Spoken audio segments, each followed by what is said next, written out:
How's it going? My name is Cody Arnold and I'm going over our discussion. I'm talking about number 3 in our discussion, disruption of the cytoplasmic membrane.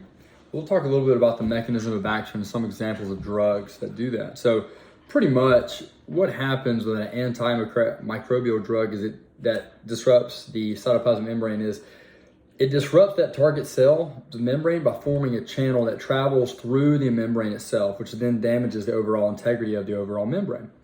So examples of a drug that performs this is gramicitin. So gramicitin, which I'm saying that correctly, is ionophore.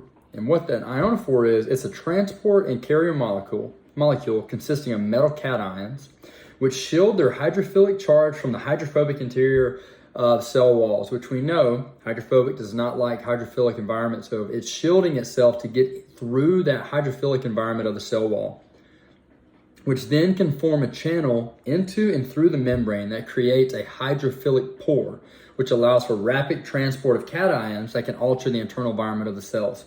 So what happens then, you'll have that break through the hydrophobic environment of the internal membrane, creating that pore, which then can wreak havoc on the inside of that cell and also allows rapid passage of other microbials in and out of that cell, or, for example, antimicrobial drugs.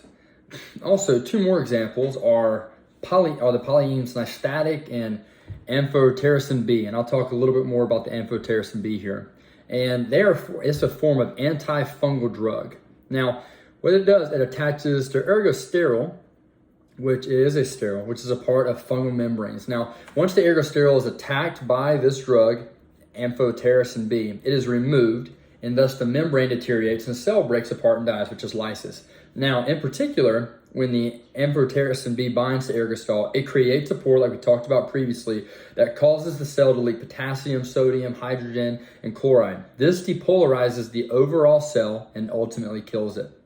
Now, human membranes are susceptible to amphotericin B as well due to us having cholesterol in the cells.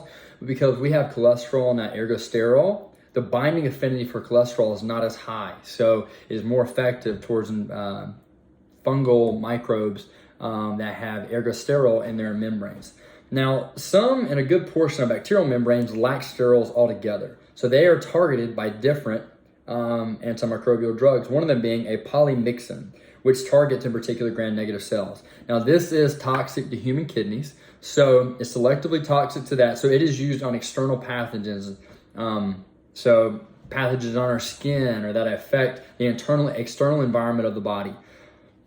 That way, if it tries to go in and affect an internal environment, it can again lead to toxicity of the kidneys and cause more problems for us than needed. So again, thank you for your time, and I appreciate it.